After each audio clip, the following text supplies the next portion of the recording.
Survivors, and welcome to Murderesque, the show where we talk all about true crime. I'm Juliet. I'm Anna. And today we're talking about the Hello Kitty murder case. Okay. Let's find the trigger warnings, shall we? Trigger warnings are kidnapping, prostitution, rape, torture, dismemberment, and drug and alcohol use. If you're sensitive to any of those topics, scroll away now because there's literally no avoiding it.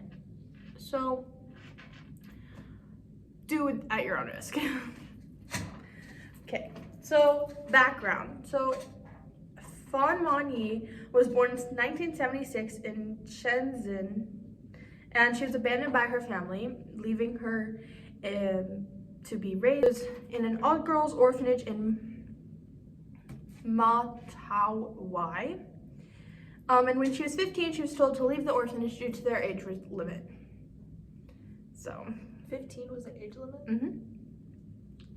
Yeah, so she became homeless and she was addicted to drugs, and she was forced into street prostitution at 21 years old.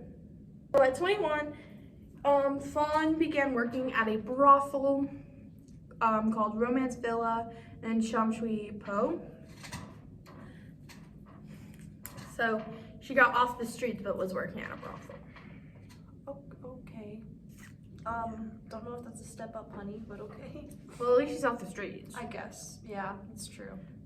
So Fawn ended up marrying one of her clients who was a fellow drug addict, and they got married in 1996 and had a son 2 years later, which was like roughly 5 months before her murder. So the son was 5 months old when she died? Yeah. Oh dear. Okay. Yeah. This is the beginning. Yeah. So her husband was said to have been abusive, and neighbors reported being woken up by the couple fighting and the baby's crying. And when she was pregnant and eventually gave birth to her son, Fawn decided to turn her life around and get out of prostitution and get away from drugs and all of that. Yeah. Quit drugs and a job at the brothel and got a job as a hostess at a nightclub called Empress Karaoke Club.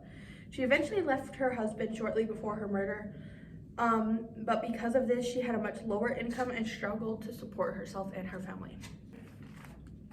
So Chen Mon Lok was born May 17th, 1965, and was 33 years old and was part of the Woxingwo triad, which is Woxingwo is involved in extortion, drug trafficking, gambling, and prostitution, etc., etc., etc. They're like a gang. Okay. Who is this? Is this the guy? Yeah, this is the main guy. So Chen had always exhibited problematic behavior since middle school, and he had previous convictions for drug trafficking in 1991, and he was one of Fawn's regulars while she worked at the brothel. In early 1999, Fawn stole Chen's wallet, which had around $4,000 in Hong Kong money, which is roughly around $500 US. Yeah. But once he realized what happened, Chen demanded that Fawn return the money with an additional fee of $10,000 Hong Kong, which is roughly around $1,300 US. Which return the money, but $1,300 as interest. Yeah, no. Is crazy. So Fawn immediately returned the original money that she stole, but she said that she would need extra time to give the fee because it's a lot of money. Okay, so on March 17th, 1999, Fawn was abducted by 3 men and 1 woman,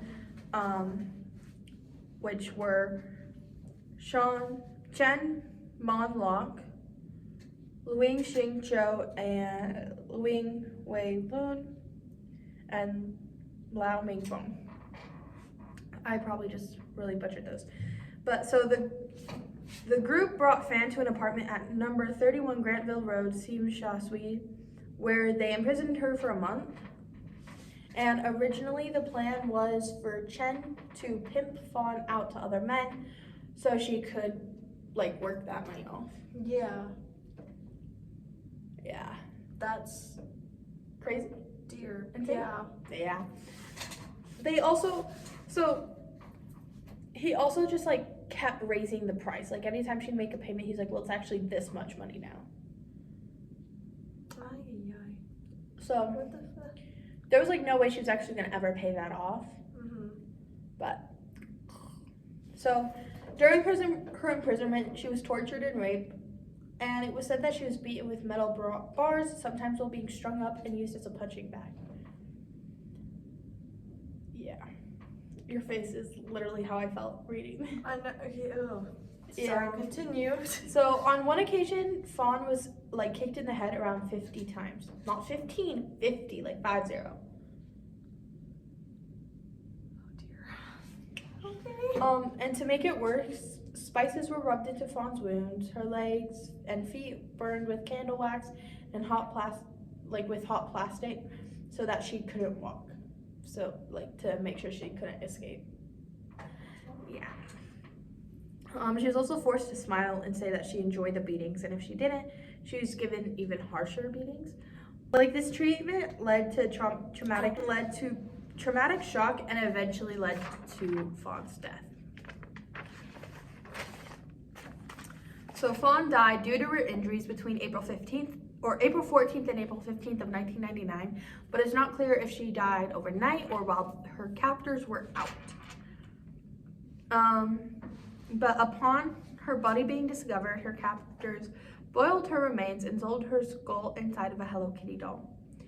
And they also then filled the rest of the Hello Kitty doll with dead insects, while the rest of her body was discarded of. So her skull, tooth, and some of her internal organs were found in a plastic bag after Lau, one of Chan's grooming victims, led the police to the scene on May 24th. And after the police arrived on scene, more parts were found and recovered from trash dumps in Sham Shui Po, Wan Cha, and Tai Kok Sui. So like 3 different areas, that's where the bodies were found. Yeah. So the arrests. So during his arrest, Chen was living with his wife and newborn baby at an apartment in the Shek Ning section of Shek Lei Estate. And the apartment was raided by SWAT officers early on May 28th. He had a wife and a kid. Yeah. Continue. So his wife was originally suspected of like being part of this, but then later was released because they didn't have any evidence of it, like of her being part of it. Oh, the wife? Yeah, so Okay, she didn't know about it. I think you meant the guy. I was like, what? No. Murder made it onto the news. Wang Wei Lan fled to mainland China, but was arrested February 14th of 2000 because of issues that happened with his passport. And he was sent back to Hong Kong on February 17th for the trial. Okay. I couldn't find what happened to the other 2 people on their arrests. I don't know why, but it just was not there at all. So the trial started on October 20th of 2000 and ended on December 7th of 2000. And a jury of 9 people convicted the 3 men of manslaughter with a vote of 6 to 3. Manslaughter! That's when it's an accident. What? Nothing about her death was accidental. But they did this because they said that the remains were not sufficient enough to show whether she was murdered or died from a drug overdose. How is a drug overdose gonna dismember So limbs? also, like the drug overdose, she was in captivity for a month. Like an entire month she was there in captivity. And so even if she died of a drug overdose, it was them providing the drugs making it murder. So, yeah, but they still determined that their abuse caused her death. It's like beating her and everything. But they still charged her with manslaughter? Or charged the 3 guys, yeah, with manslaughter. So Lau testified in exchange for immunity. So she was immunity, but the 3 guys were sentenced to life in prison with the possibility of parole. why do they have the possibility of parole? That's what I'm wondering. And isn't life only like 20 something years? Like what? How? Life is you serve your life. Really? Oh, okay. I thought. But I think it's like if you have parole, like the possibility of parole, you can start appealing after 20 years. Yeah, that's what it is. But like, you basically are serving your life. Yeah. So justice who sentenced them ended up saying, like, never in Hong Kong in recent years has a court heard of such cruelty, depravity, callousness, brutality, violence, and viciousness, end quote. So you said, like, my big thing with that is he says, like, they've never seen something so horrid and bad and disgusting, and but you still sentence them to life in prison with the possibility of parole. Yeah. They can get out. Does Hong Kong? Like, took their ruling and being like, yeah, the 3 guys are guilty of manslaughter, and he still gave them life in prison with possibility of parole. Why is there possibility of parole? Yeah. There shouldn't be. Uh-huh. So, like, the 3 guys can start getting out. It's the Hello Kitty murder case.